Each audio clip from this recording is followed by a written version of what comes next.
तो जब हम दवाई के बारे में बात करते हैं, या फिर मैंने बोला कि हर एक पेशेंट को दवाई तो खानी पड़ेगी या फिर दवाई से ठीक हो सकते हैं, तो बहुत बार लोगों के मन में ये सवाल आते हैं, या फिर बहुत सारी ऐसी गलतफहमियां हैं कि ये दवाई नींद की दवाई होता है, ये दवाई से किडनी पे इफेक्ट होता है, इस दवाई से आदत लग जाती है, इन दवाई से दिमाग उसके ऊपर डिपेंड हो जाता है, या फिर उससे दिमाग खराब हो जाता है। तो ये क्या गलतफहमियां हैं जो दवाई के बारे में है, और उसको हम कैसे मतलब लोगों को एक्सप्लेन कर सकते हैं?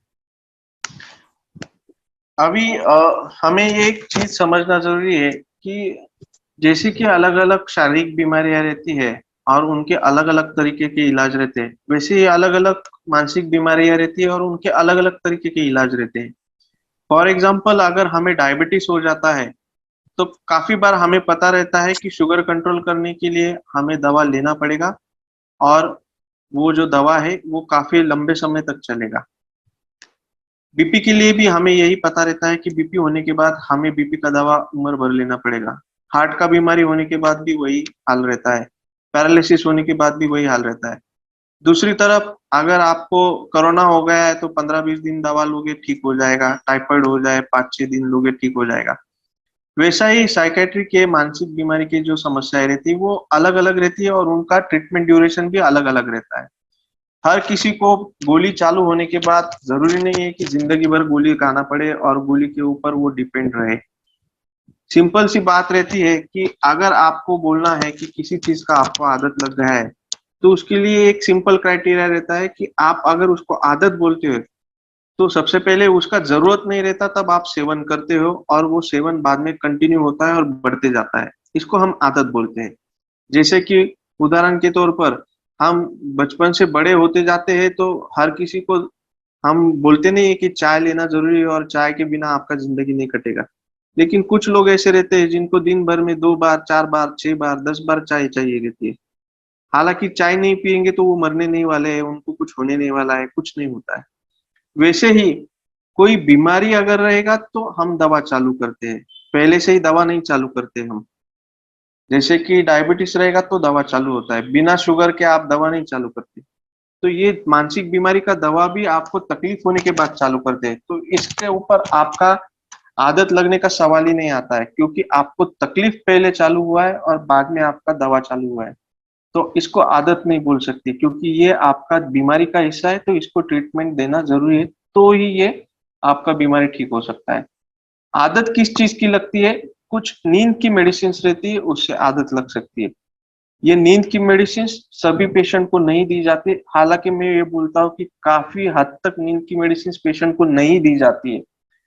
बहुत बार डॉक्टर्स ही बोलते हैं कि आपको ये दवा जरूरत से ज्यादा नहीं लेनी है, इसको बंद करना है, ताकि आपको नींद का गोली का आदत ना लगे।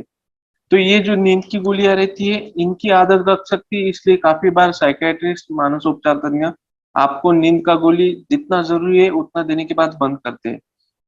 बाकी जो गोलियां रहती है वो गोलियां आपके ट्रीटमेंट के, आपके बीमारी के हिसाब से कंटिन्यू करना जरूरी है।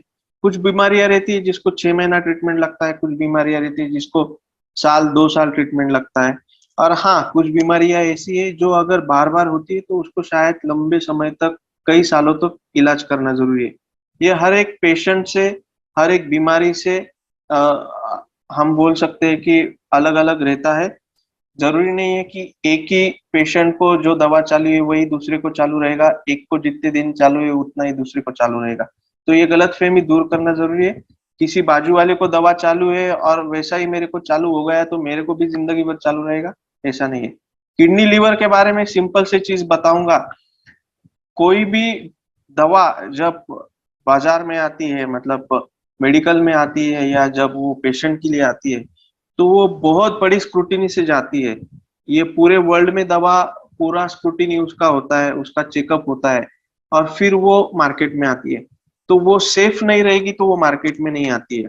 उसका जो भी साइड इफेक्ट रहेगा, वो अगर नॉर्मल पॉपुलेशन को जो प्रॉब्लम्स है उससे अगर काफी हद तक कम रहेगा तो ही वो दवा मार्केट में आती है। जैसे कि फॉर एग्जांपल, हम किडनी और लीवर की बात कर रहे हैं, तो नॉर्मली कितने लोगों का किडनी बिना दवा का फेल हो सकता है ये चेक किया जाता है। कि समझो फॉर एग्जांपल 10,000 में से एक इंसान का किडनी अपने आप फेल हो सकता है बिना दवाई लिए भी। जैसे हम बीमारी बोल सकते हैं जिसको कि किडनी फेल हो गया, कुछ दवा नहीं चल रहा था लेकिन फेल हो गया। तो अगर कोई दवा अगर किसी बीमारी का इलाज करने के लिए लानी है, तो ये देखा जाता है कि वो आमतौर पे कितने पेशेंट को किडनी फेल का तकलीफ दे सकता है, किडनी फेल कर सकता है। और अगर वो नॉर्मल चीजों से ज्यादा अगर किडनी फेलियर का चांस रहता है, तो वो दवा मार्केट में नहीं आती, काफी बार उसको मार्केट में नहीं लाया जाता है। वैसे ही लीवर के बारे में है।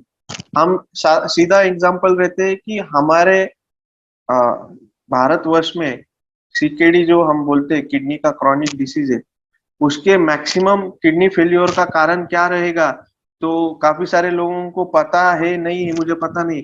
काफी सारे पेशेंट का सबसे मेन कारण है डायबिटीज, कि डायबिटीज की वजह से काफी सारे लोगों का किडनी फेल हो जाता है।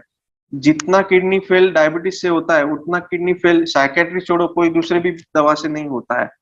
तो हमें सिंपल से चीज याद रखना है कि हमारा लाइफस्टाइल क्या है वो ज्यादा जरूरी है। आजकल की जो भी दवा आती है, मानसिक बीमारी की रहे या कोई भी बीमारी की रहे, वो काफी हद तक सेफ रहती है। उससे आपका अगर ऑर्गन डैमेज होने का चांस है, तो वो हमेशा आपके नॉर्मल पॉपुलेशन से काफी हद तक कम रहता है। और अगर ज्यादा रहने वाला है, तो आपको डॉक्टर पहले ही बता देते हैं कि हमें इसका बार बार टेस्टिंग करना पड़ेगा, ये दवा चालू रहती है तो हमें हर 3 महीने में, हर 6 महीने में किडनी का या लीवर का तपास करना पड़ेगा। अगर इससे कुछ आपके शरीर को रिस्क है, तो उस हिसाब से वो दवा चालू रखते वक्त टेस्टिंग करते हैं। तो हमें इसलिए कोई डरने की जरूरत नहीं है, कोई गलत फहमी में रहने की जरूरत नहीं है, ये हमेशा याद रखिए। मैं थोड़ा सा यहाँ पे ऐड करना चाहूंगा 2 पॉइंट के बारे में, क्योंकि वो थोड़ा मुझे इम्पोर्टेंट लगता है। जो हमने पहली बात की कि यार जिंदगी भर ये दवाई लेनी पड़ती है, तो थोड़ा सा लोगों को ये समझना जरूरी है कि जब पहला एपिसोड होता है या फिर ट्रीटमेंट, ये जो बीमारी शुरू होने के बीच में और ट्रीटमेंट चालू करने के बीच में अगर 6 या 8 महीने से कम वाला ड्यूरेशन होता है, तो उसमें सिर्फ 6 या 8 महीने ट्रीटमेंट चलता है, अगर पहला एपिसोड हो या फिर वो ड्यूरेशन, मतलब सिम्टम्स चालू होने से और ट्रीटमेंट चालू करने में से अगर ड्यूरेशन 6-8 महीने का हो, तो उसमें सिर्फ 6-8 महीने का ट्रीटमेंट लग सकता है। जब अगर एपिसोड दूसरा होता है, दूसरी बार अगर तकलीफ होती है या फिर वो ड्यूरेशन 2 साल के आगे चला जाता है, तो उन लोगों को यूजुअली 2 से 5 साल ट्रीटमेंट लग सकता है। और अगर तीसरी बार बीमारी हो जाती है या फिर वो ड्यूरेशन 2 सालों से आगे चला जाता है, तो उनको यूजुअली लाइफ लॉन्ग ट्रीटमेंट लग सकता है। तो ये जो है 33% का रूल इसमें हम बोलते हैं कि यूजुअली 33% लोग विथ दवाइयाँ या फिर मेडिकेशन से ही ठीक हो जाती है। एक बार मेडिकेशन ले लिए, उनको फिर दवाइयों की कभी भी जरूरत नहीं पड़ती। और बाकी 33% जो लोग होते हैं, अगले 33% लोग होते हैं, उनको क्या है होता है कि दवाई बार बार लेनी पड़ती है। दवाई लेते हैं तो ही ठीक होते हैं, दवाई बंद कर देते हैं तो फिर तकलीफ हो जाती। तीसरे जो 33% लोग हैं, तो उनमें क्या होता है कि दवाई लेने के बाद में भी बीच बीच में उनको अटैक होते हैं और उनको बार बार बीच बीच में डॉक्टर्स को दिखाना पड़ सकता है, उनको एडमिट पड़ना सकता है, और या फिर उनको शॉक देने की जरूरत भी पड़ सकती है। तो ये 33% का लोग रूल याद रख सकते हैं। और सबसे इंपॉर्टेंट कि या 30% ये हम बढ़ा सकते हैं, डेफिनेटली हम बढ़ा सकते हैं। मैंने जैसे बोला कि अगर ट्रीटमेंट बराबर होता है या फिर वो जैसे हमने बोला कि ड्यूरेशन जो होता है, अगर शुरू में ही हो जाए, तकलीफ होने के बाद में अगर तुरंत से 1 महीने के बाद में 1.5 महीने में डॉक्टर्स को दिखाया जाए और बराबर से उसका ट्रीटमेंट किया जाए, तो डेफिनेटली ये 30% का जो पोर्शन है डेफिनेटली हम उसको बढ़ा सकते हैं। और वो अगले वाले 30% जो है सेकेंड और थर्ड, तो उसको हम डेफिनेटली हम उसको कम कर सकते हैं और ज्यादा से ज्यादा लोगों को ये लाइफ लॉन्ग लेने की जरूरत नहीं पड़ सकती है। दूसरा जो चीज है नींद के बारे में, सर ने बोला कि बहुत बार क्या होता है कि यस, बहुत बार हम अवॉइड करते हैं कि नींद की गोली उनको ना दे, और अगर देनी भी पड़े तो वो शॉर्ट टर्म के लिए 6 महीने, 6 हफ्ते या 4 हफ्ते के लिए दिए जाए। और अगर कुछ लोगों को लगता है कि थोड़ी सी जरूरत है, तो ज्यादा से ज्यादा 6 महीने के लिए दी जाए, और उसके बाद में बीमारी जैसे ही ठीक हो जाए या फिर वो पेशेंट नींद अच्छी होने लगे, तो वो कम की जाए। हाँ, कुछ लोगों को शुरू में नींद की गोली देना पड़ता है। क्यों देना पड़ता है? क्योंकि यूजुअली पेशेंट्स ये बीमारी में सफर होते हैं, तो उनको पिछले 1 महीने से नींद नहीं हुई होती है, तो वो नींद वो बॉडी रिक्वायर करती है या फिर उनको चाहिए होती है। तो शुरू के 1 हफ्ते 2 हफ्ते में पेशेंट को ज्यादा नींद आ सकती है, ताकि वो जो वो नींद कम हुई थी या फिर नींद की जरूरत थी वो फुलफिल की जाए, या फिर उसको वो बॉडी का जो रिक्वायरमेंट है उसको कंप्लीट किया जाए।